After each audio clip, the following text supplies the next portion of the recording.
A frozen dinner sits in a lit supermarket case, portioned for one person, waiting to be heated. Behind that tray is a process with no natural equivalent anywhere on the surface of this planet. The fastest freezing method used in the food industry is cryogenic freezing. And it is fast because liquid nitrogen sits at minus 196 degrees Celsius, minus 320 degrees Fahrenheit. Nothing in a winter field comes close.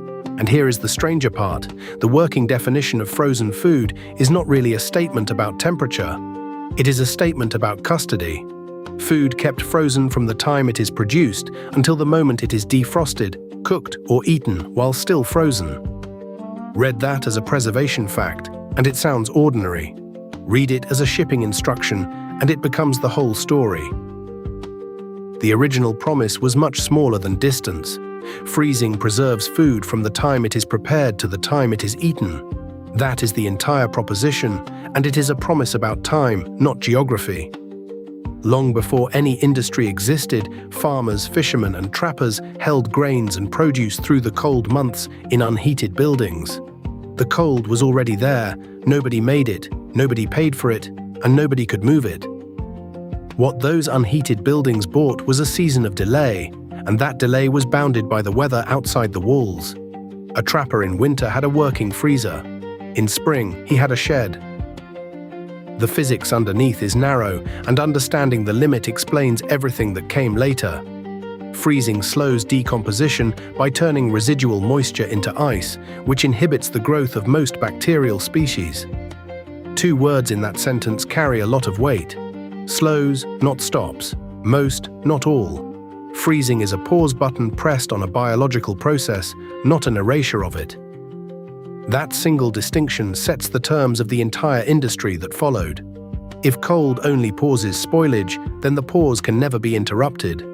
A shipment that thaws in transit and refreezes has not been preserved for the same length of time as one that never warmed. The requirement is not cold. The requirement is continuous cold, held across every handoff, from the producer to the freezer in a kitchen. Mechanical freezing was the industrial answer, and it is still one of the two processes used in the food commodity trade. But mechanical cold introduced a problem that the winter shed never had to solve at scale, because freezing quality depends on freezing speed. The technical term is freezing kinetics, and it matters for both quality and texture. Slow freezing grows large ice crystals inside the food. Quicker freezing generates smaller crystals and maintains cellular structure. The consequence follows from the mechanism rather than from any marketing claim. A product frozen slowly can arrive perfectly preserved by the microbiological standard and still arrive changed in the mouth. Cold solved the spoilage question. Cold alone did not solve the eating question. Liquid nitrogen answered the speed problem by brute thermal force. Cryogenic freezing, also called flash freezing, is the quickest freezing technology available, and its advantage is the ultra-low temperature of liquid nitrogen at minus 196 degrees Celsius. The logic is simple once the crystal mechanism is clear. Push heat out of the food fast enough, and the water inside has no time to organize into large crystals. Small crystals do less damage to cell walls. Less damage means the thawed product resembles the original more closely. So the industry did not merely get colder over time, it got faster, and speed is the variable that turns a preserved commodity into something a customer will buy twice. Distance was never conquered by lowering a thermostat. It was conquered by controlling how quickly water changes state. Then there is the part of the chain that no factory controls, the last few minutes in someone else's kitchen. The term TV dinner entered common use through a brand of packaged meals developed in 1953 by the company C.A. Swanson and Sons. The original TV dinner arrived in an aluminum tray and was heated in an oven. That tray is easy to dismiss as packaging. It was closer to an interface. It defined how the frozen chain terminated, what equipment the household needed, and how long the final step took. In 1986, the Campbell Soup Company introduced the microwave safe tray, and the terminal step changed again. Today, most frozen food trays are made of microwavable disposable material, usually plastic or coated cardboard. Between 1953 and 1986, The cold chain's ending was rewritten twice, and neither rewrite had anything to do with freezing. Both were about the handoff. Every link in that chain carries a cost, and the costs do not sit where you might expect.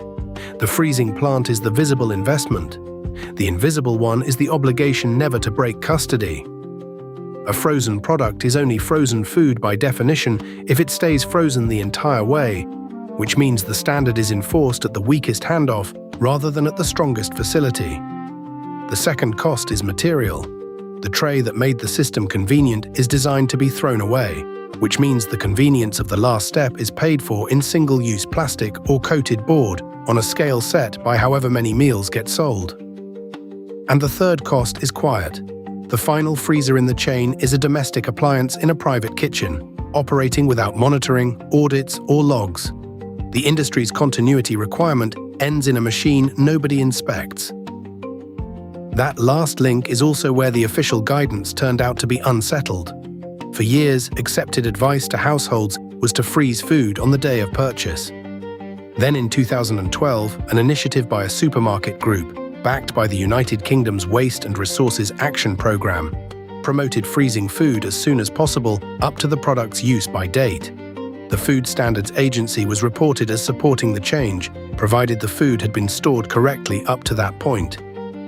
Read that carefully, because it contains a conditional, not a blanket permission. It also contains something more interesting, a documented shift in what a public body considered sound practice, with waste reduction on one side of the ledger and prior storage on the other.